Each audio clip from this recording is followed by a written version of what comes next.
सिंचन भवनच्या बाहेर मी सिंचन भवनातल्या देशमुख साहेबांना भेटायला आलो होतो. त्यांच्याकडे सांगायला आलो होतो की जो नवीन कॅनॉल आहे याच्या पूर्वी हडपसरमध्ये फुटला होता, दोनदा कॅनॉल फुटला होता.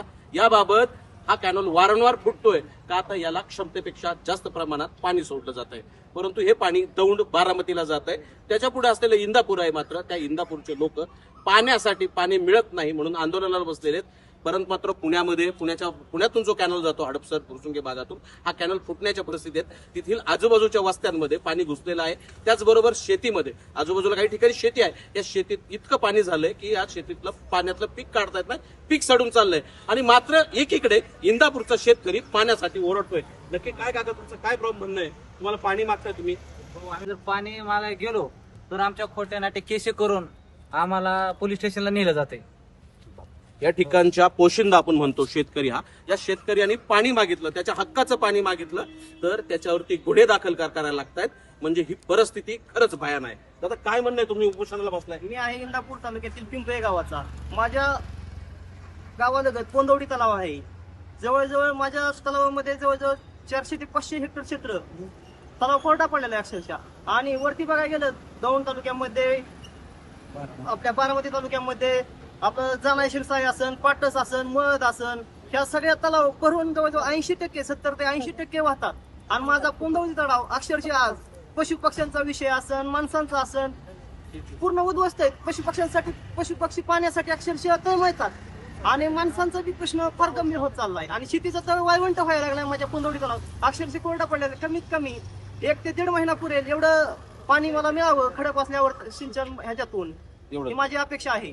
या ठिकाणचा शेतकरी हा स्वतःचाच नाही तर तिथल्या जीवसृष्टीचाही विचार करतोय की ज्याच्याकडे पाण्या वाचून ती वनवंतात चाललेला आहे. आणि या ठिकाणचं म्हणजे त्यांचं म्हणणं असं आहे की बारामती असेल, दौंड असेल, पाटस असेल, इथे पाणी आहे आणि इंदापूरला पाणी नाही. हा फरक का? कारण तिथं तर कृषी मंत्री तुमच्या गावचे, कृषी मंत्रीच्या गावात ही परिस्थिती. त्या पोंदवडी तलावावरती 3 गावांचा प्रश्न आहे. पिंपळे असेल, पोंदवडी असेल, निपुळे असेल. तुमचं काय म्हणणं आहे? तुम्ही गाव कुशाला बसता? शेतकऱ्यांना म्हणजे असल्याच्या कारणामध्ये टोटल 22 गावांना पाण्याचा प्रश्न आहे. 22 गावांना पाणी प्रश्न गेली कित्येक वर्षापासून. तुमचं म्हणणं काय आताचं? शेतीला तातडीने पाणी सोडलं पाहिजे, शेतकऱ्यांचे पिकं वाचली पाहिजेत. शेतकऱ्याचं पीक वाचलं पाहिजे, शेतकऱ्याला पाणी मिळालं पाहिजे. तुम्ही उपोषणाला बसलाय, काय म्हणणं आहे तुमचं? माझं म्हणणं एकच आहे की आमच्या इंदापुराचं हक्काचं पाणी आम्हाला मिळालं पाहिजे. पाणी आमच्या हक्काचं, पाणी आमच्या हक्काचं. कोण म्हणतं देत नाही, कोण म्हणतं देत नाही. पाणी आमच्या हक्काचं, पाणी आमच्या हक्काचं. आज आमच्या इंदापूर तालुक्याला पिण्याचं पाणी, शेतीचं पाणीचा गंभीर प्रश्न निर्माण झाला आहे. दौंड, हवेली, बारामती या तालुक्यामध्ये पाण्याची परिस्थिती नको नको झाले. तेथील लोक बाहेरचं पाणी आत टाकतात. म्हणजे दौंडची घटना आहे. स्वतः फुरसुंगीतली परिस्थिती तीच आहे की शेतातलं पाणी उपसून लोक कॅनलमध्ये टाकतायत, विहिरीतलं पाणी उपसून कॅनलमध्ये टाकतायत आणि इंदापूरला पाणी नाहीये. आज आमच्यावर एवढी मोठी भयानक परिस्थिती आली आहे. त्याचं कारण एवढंच आहे की तो कॅनल लिकेज आहे. तो कॅनल दौंड, बारामती आणि हवेलीचा कॅनल लिकेज आहे. लिकेज असल्यामुळं 1300 क्युसेक सुटलेलं पाणी आमच्यापर्यंत फक्त 220 क्युसेक येतं या. आणि आम्हाला सांगतात की तुम्हाला 30 दिवस आवडतं सुटलं, 40 दिवस आवडतं सुटलं. खरा फायदा याच लोकांचा आहे. दुसरा मुद्दा आहे यांच्या वितरिकेच्या शेवटच्या टोकापर्यंत पाणी जातं. यांच्या एका वितरिकेला 5-5, 6-6 दिवस पाणी चालतं, पण आमच्या वितरिकेला अर्धा दिवस फक्त पाणी चालतो. याचं कारण काय? तिसरा मुद्दा जो आहे आमचा, यांचे तणाव खरीपामध्ये, रब्बीमध्ये, उन्हाळ्यामध्ये, तिन्ही हंगामामध्ये 100% भरतात. पण आम्हाला म्हटलं की आम्हाला कागद दाखवला जातो की तुम्हाला फक्त खरीपामध्ये तरतूद आहे, रब्बी आणि उन्हाळ्यामध्ये नाही. हे कशासाठी? म्हणजे आम्हाला फक्त लेखी निवेदन दाखवायचं यांचं, की आम्हाला लेखी दाखवायचं की आम्हाला पाणी हे फक्त दाखवायला जातं. 144 कलम लागू आमच्यावरती लगेच. इंदापूरला पाणी सोडलं 144 कलम लागू म्हणजे मोटर चालू करायची नाही, कॅनलवर दिसायचं नाही. दुसरा मुद्दा लाईट बंद करायची. मग ज्या वेळेस आम्हाला इंदापूरला पाणी सोडलं जातं त्यावेळेस आमची लाईट चालली पाहिजे.